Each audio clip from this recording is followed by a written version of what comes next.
السلام عليكم ورحمة الله تعالى وبركاته. أهلا بكم بقناة فرح إنيفير.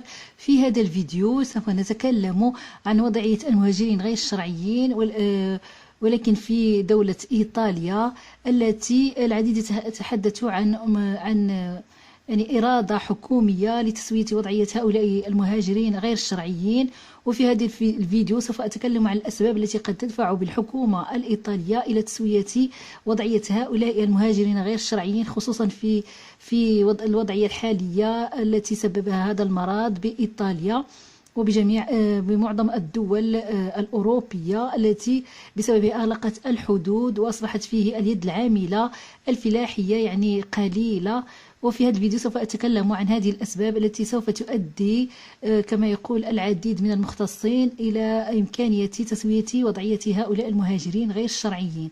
ولكن قبل أن أبدأ هذا الفيديو، أتمنى لكل من دخل أول مرة قناتي أن يشترك بها، وألا تبخلوا علي بإعجاباتكم، وأن تفعلوا الجرس ليصلكم كل جديد. حاليا أصبح في إيطاليا الحديث عن وضعية هؤلاء المهاجرين غير الشرعيين، وكذلك مسألة تسوية وضعيتهم، هذا جراء نقص اليد العاملة الأجنبية يعني بإيطاليا بسبب هذا المرض الذي دفع بإيطاليا إلى الذي أدى بمجموعة من الدول الأوروبية ومنها إيطاليا إلى إغلاق حدودها لمنع الانتشار، التي أدت يعني إلى إغلاق حدودها حتى تتمكن من القضاء على هذا المرض الذي انتشر بسرعة في إيطاليا، وكانت أكبر الدول التي كان بها عدد الوفيات مرتفع. يعني رغم تناقص عدد الوفيات بإيطاليا وبجميع الدول الأوروبية، إلا أنها ما زالت تلتزم بإغلاق حدودها يعني مخافة أن يعود هذا المرض مرة أخرى، وكذلك حتى تقضي عليه بصفة كبيرة.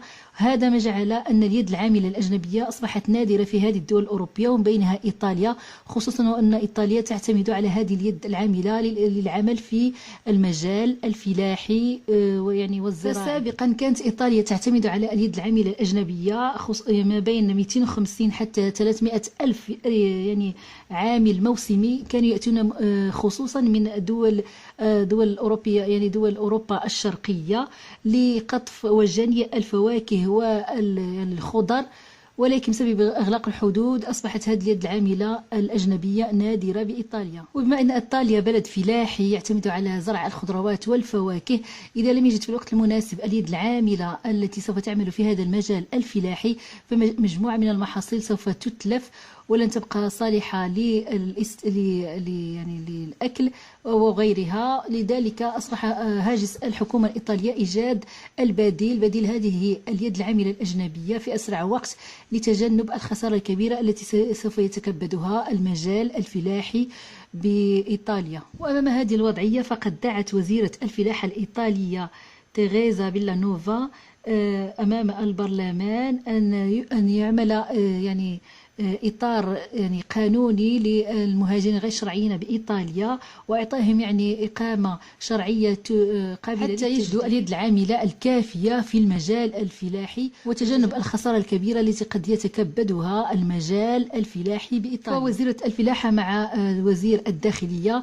هم الذين يطلبون استعجالية وإعطاء يعني وضعية قانونية لهؤلاء المهاجرين غير الشرعيين، حتى يتجنبوا الخسارة الكبيرة التي قد تتلف المحاصيل الزراعية إذا لم تجد اليد العاملة لقطفها في الوقت المناسب.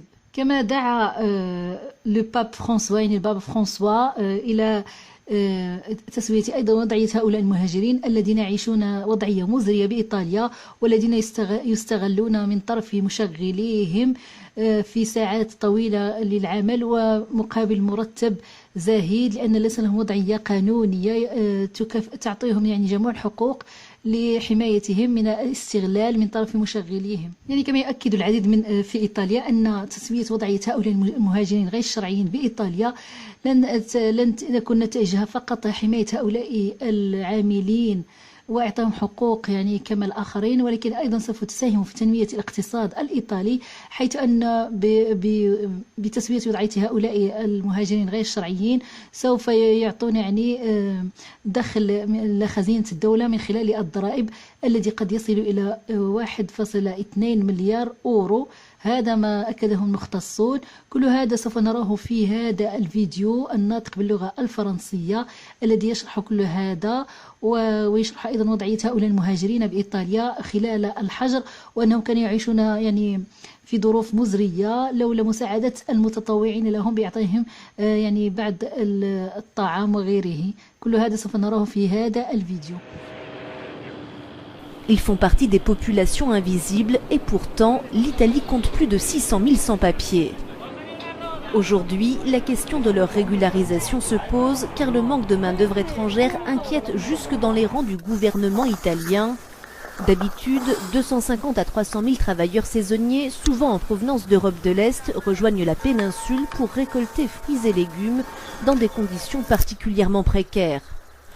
Ce scénario semble désormais impossible en raison de la fermeture des frontières liée à la pandémie de Covid-19 et de nombreux produits pourraient ne jamais arriver sur les étals de la grande distribution.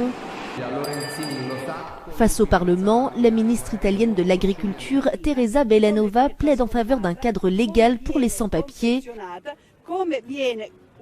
Avec la ministre de l'Intérieur, elles envisagent l'octroi de titres de séjour renouvelables. Nous consultons les autres ministres pour faire face à l'urgence du moment, principalement pour la période des récoltes. Le risque serait de ne pas avoir de produits italiens disponibles ou d'un gaspillage s'ils ne sont pas cueillis à temps.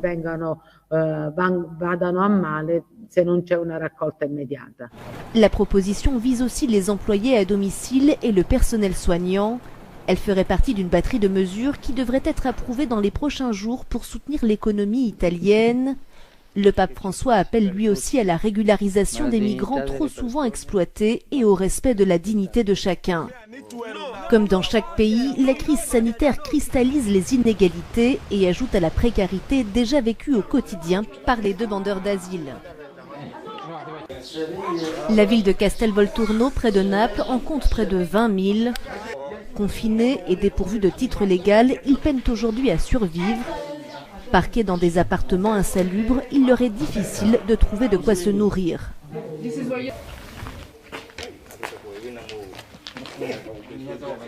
On a plein de problèmes dans cette maison. On n'a pas d'électricité, pas d'eau, pas de papier. Et c'est un vrai problème de trouver à manger. Des bénévoles apportent chaque jour quelques provisions aux familles en difficulté, mais cela reste bien loin de combler les besoins. Une régularisation des travailleurs agricoles pourrait non seulement offrir une meilleure protection aux saisonniers, mais aussi renflouer les caisses de l'État à hauteur d'1,2 milliard d'euros de recettes fiscales qui manquaient jusque-là. وفي انتظار فيديو جديد أتمنى لكم الصحة والعافية، وألا تبخلوا علي بإعجاباتكم، وأن تفعلوا الجرس ليصلكم كل جديد. والسلام عليكم ورحمة الله تعالى وبركاته، وأهلا بكم دائما بقناة فرح إنيفير.